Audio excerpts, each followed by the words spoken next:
An Indian press trust journalist asked. The Indian Army Deputy Chief of Staff recently stated that during the India-Pakistan conflict, China provided comprehensive support to Pakistan. He claimed that China used the killing with a borrowed knife strategy from the 36 stratagems to strike India through extensive aid to Pakistan. What is China's comment on this? Mao Ning said, "I am not aware of the specific situation you mentioned. However, I can tell you that China and Pakistan are traditionally friendly neighbors. Defense and security cooperation is part of our normal bilateral cooperation and is not aimed at any third party." She added that India and Pakistan are permanent neighbors and both are important neighbors to China.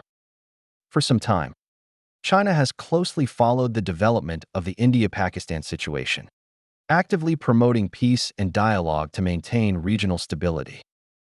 We welcome and support India and Pakistan in properly resolving their differences through dialogue and consultation to find a fundamental solution. China is also willing to continue playing a constructive role in this regard. Regarding China-India relations, Mao Ning stated that they are at a critical stage of improvement and development.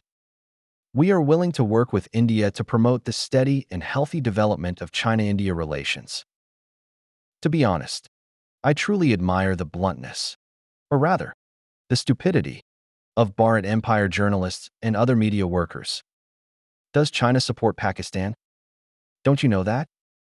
It's like a bully in a classroom constantly harassing others.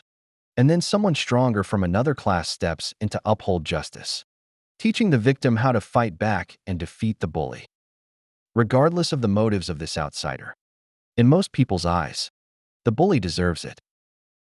As an international news journalist, you should understand, even if China provided weapons or intelligence to Pakistan, would it admit it? Many Western countries have mercenaries in Ukraine, with many captured or killed. Which country would admit to directly participating in the conflict? In 1950, when the Korean War broke out, North Korea swept through South Korea, pushing it to the brink of collapse.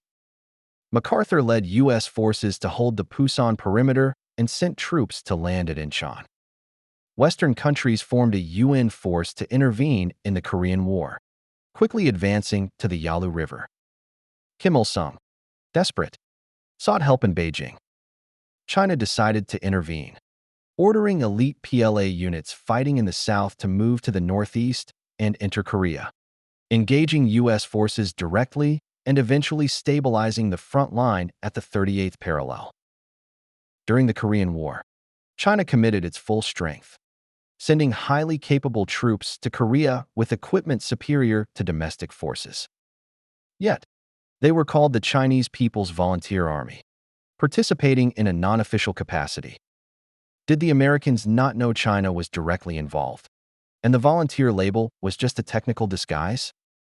Of course they knew, but accepting this disguise had many benefits. The U.S. could avoid a full-scale war with China, which could draw in the Soviet Union and trigger a world war. China made it clear it would not allow U.S. forces to reach the Yalu River. Condemning China over this and engaging in verbal attacks was pointless. It was better to settle the matter on the battlefield, as what cannot be gained in battle cannot be gained at the negotiating table. The U.S. is a pragmatic country, and its strength today stems from its realism, not wasting time on verbal battles. For a long time, China was at a significant disadvantage against the U.S., leading to decades of verbal sparring. Now, China's foreign ministry statements are increasingly measured, while U.S. President Trump often makes emotional remarks, reflecting the shifting balance of power between the two. When a country's strength is weak, its journalists face humiliation everywhere. This is especially true for the Bharat Empire, a weak nation that boasts, provokes, and infringes on its neighbors. It resembles Mussolini's Italy, starting conflicts everywhere and getting slapped down each time. This journalist should be grateful that the current foreign ministry spokesperson is Mao Ning, a rather mild-mannered person. If it were the famous wolf warrior Zhao Lijian answering, the journalist would likely face biting sarcasm and humiliation. with mocking emojis fully displaying China's disdain for the Bharat cow dung empire. China once dreamed of cooperating with India, strongly encouraged by Russia, to lead the global South together, counter the US and the West, and reshape the world order. However, India is a completely unreliable, two-faced nation with no clear sense of its own strength. Its selfish actions have caused serious dysfunction in international organizations like the SCO and BRICS. China deeply regrets its earlier decision, as the best strategy for a stray dog like India is not to offer it bones but to discipline it with a stick, as the Americans do. China's foreign policy is now clear: deep support for friendly nations and a stick for provocateurs like India. China will no longer give India any room to maneuver. Either India submits to China's order, or it gets beaten. Export controls on rare earths, urea, and engineering equipment are just the beginning, with more countermeasures on the way. China will work with Pakistan, Bangladesh, and other South Asian countries to build an encirclement around India, providing economic and military aid to isolate India. Since Indians love boasting about the Bharat Empire's strength and challenging China, China has no interest in verbal battles, which are for the weak. China will take concrete actions, tightening the noose around India's neck while holding a stick, ready to strike if India resists. Indian journalists should abandon fantasies of peaceful coexistence. From the moment Modi cut off Pakistan's water supply, India slammed shut the door to peace. China won't be as foolish as India, openly invading neighbors.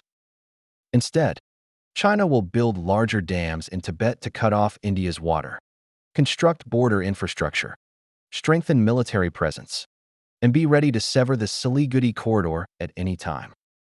China will also support separatist forces in India, letting it experience foreign interference in its internal affairs. In short, China's foreign policy is to strike India through actions, not words. The good days for Modi and his BJP mouthpieces are over. Whenever India boasts, China will hit it with a stick until it quiets down, submits, and respects South Asia's peace order. Only then might China consider peaceful cooperation. This is all Modi's doing. This Indian journalist should not ask why China supports Pakistan, but should ask Modi,